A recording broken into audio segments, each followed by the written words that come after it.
Hello everyone. ह्या व्हिडिओमध्ये आपण अ टीनेजर्स पेअर ह्या पोएमचे इंग्लिश वर्कशॉपचे क्वेश्चन आन्सर आपण सॉल्व्ह करणार आहोत. चला तर सॉल्व्ह करूया. First question. Choose the correct alternative and complete the given sentences. तुम्हाला प्रत्येक क्वेश्चन मध्ये इथे दोन अल्टरनेटिव्ह दिलेले आहेत, दोन ऑप्शन्स दिलेले आहेत. त्याच्यापैकी योग्य ऑप्शन तुम्हाला चूज करायचा आहे. A question. According to the poet, dash dash are brought by each new day. प्रत्येक नवीन दिवशी काय असणार आहे तुम्हाला, तर new beginning. B question. We must decide to take the road which leads to great success. तुम्हाला असा योग्य मार्ग निवडायचा आहे की जो तुम्हाला सक्सेस कडे घेऊन जाईल. The poet prays to the lord to help him stand for what is right. The poet wants to see that his teenage years have been the best years of his life. इथे सुद्धा हेच question answer इथे लिहून दिलेले आहेत. पुढचा प्रश्न.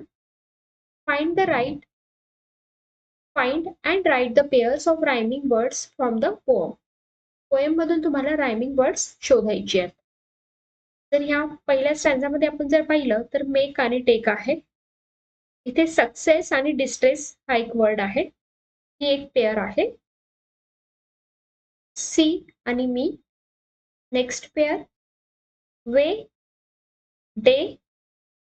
Last pair see आणि मी. इथे आन्सर्स लिहिलेले बघा. Make, take, success, distress, see, me, way, day, see, me. तिसरा प्रश्न. What is the rhyme scheme of the poem? Choose the correct one from the following options. Rhyme scheme कशी शोधायची असते, तर इथे बघा हा पहिला स्टांजा आहे आणि प्रत्येक ओळीच्या शेवटचे वर्ड्स आपल्याला चेक करायचे असतात.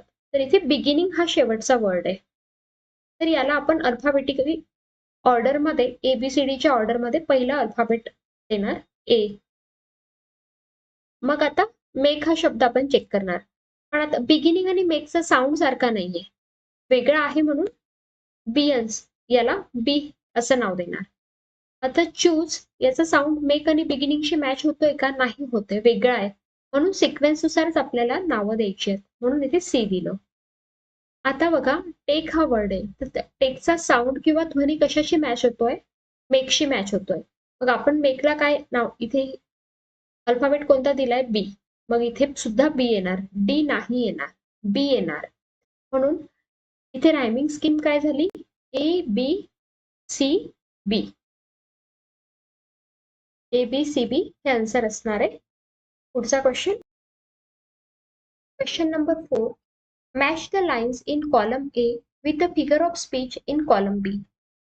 कॉलम A मध्ये काही लाईन्स दिलेल्या आहेत, त्या तुम्हाला कॉलम B च्या फिगर ऑफ स्पीच म्हणजे अलंकाराशी मॅच करायच्या आहेत. तर इथे पहिला सेंटेन्स आहे किंवा पहिली लाईन आहे डिसिजन आय मस्ट मेक. तर आता तुम्ही ही लाईन ऑब्झर्व केली तर ही कशी असायला हवी होती, I must make decisions, but इथे डिसिजन आय मस्ट मेक आहे, म्हणून इन्व्हर्जन हे फिगर ऑफ स्पीच येणार आहे. वाक्य हे उलट लिहिलेलं आहे. दुसरं वाक्य आहे, दुसरी लाईन आहे, please open up my eyes dear lord. इथे गॉडशी बोलतायत म्हणून अपॉस्ट्रॉफी येणार. तिसरी ओळ आहे, travel down the darken road. इथे बघा साऊंड रिपीट होतोय डीडीचा, म्हणून अलिटरेशन. चौथा आहे, I can choose to take the road of life metaphor. पुढचा प्रश्न. ही एक ग्रुप ऍक्टिव्हिटी आहे, हा क्वेश्चन तुम्हाला सॉल्व्ह करायचा आहे.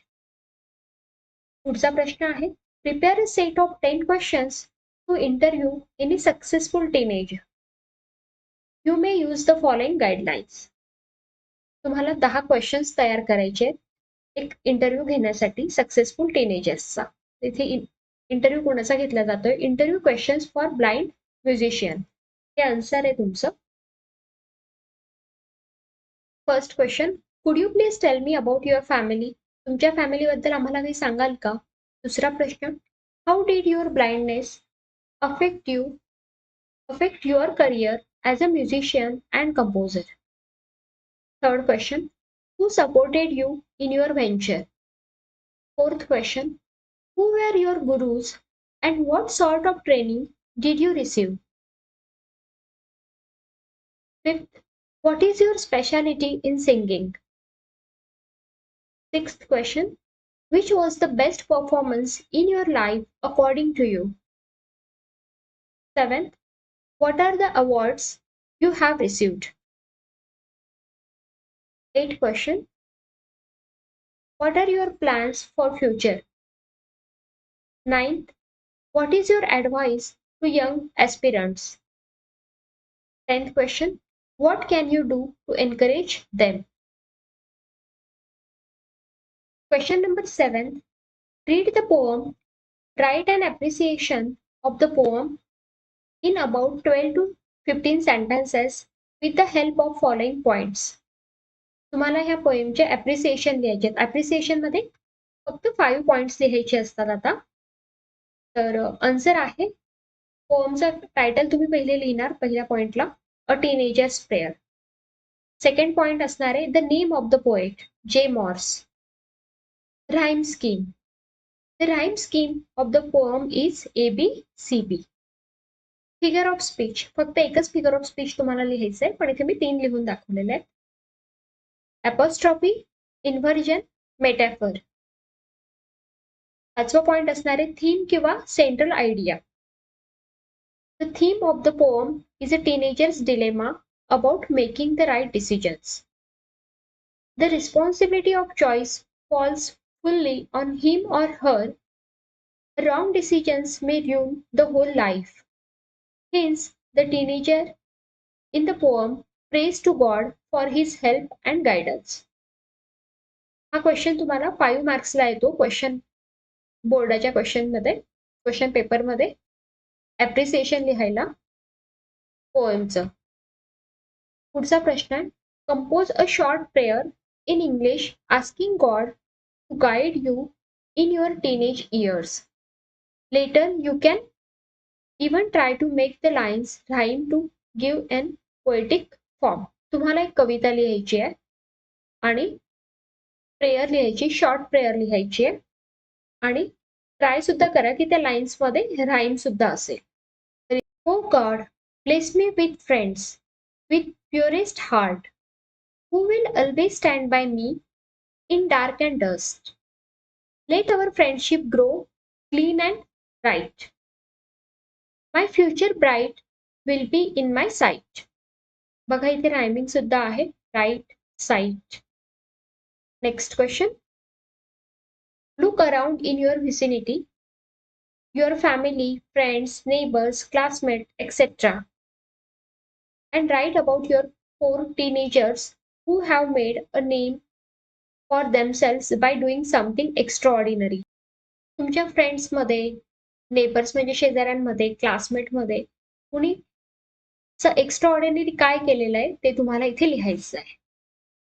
त्याचा आन्सर इथे लिहिलेला आहे. फॅमिलीमध्ये राहुलने काय केलेलं आहे तर made beautiful lord Ganesh sculptures and won several prizes in art. फ्रेंड्समध्ये Mona won several medals in badminton. Third one neighbour Yash won prizes in drawing competition. Fourth one, classmates Swati help children in their studies. Thank you so much. Please subscribe the channel.